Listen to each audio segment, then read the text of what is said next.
అందరికీ నమస్కారం. మనం ఈరోజు ఎగిరే ఏనుగు కథ తెలుసుకుందాం. ఒక ఊరిలో ఎల్లి అనే ఏనుగు ఆకాశంలో ఎగిరే పక్షులను చూస్తూ ఉండేది. అయ్యో, నేను ఎగరగలిగితే బాగుండేదని బాధపడింది.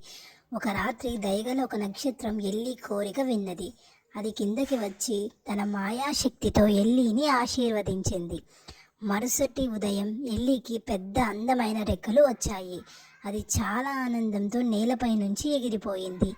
ఎల్లి నదులు, పర్వతాలు, అడవులపైన ఎగిరింది. ఇంతకు ముందు ఎప్పుడు చూడని ఎన్నో అందమైన ప్రదేశాలు చూసింది.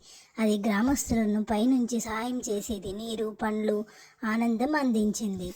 అందరూ తమ ఎగిరే స్నేహితుని ఎంతో ప్రేమించారు.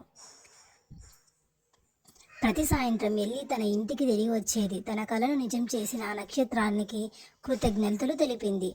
నీతి ఏంటంటే కలను కనడం ఎప్పుడూ ఆపొద్దు.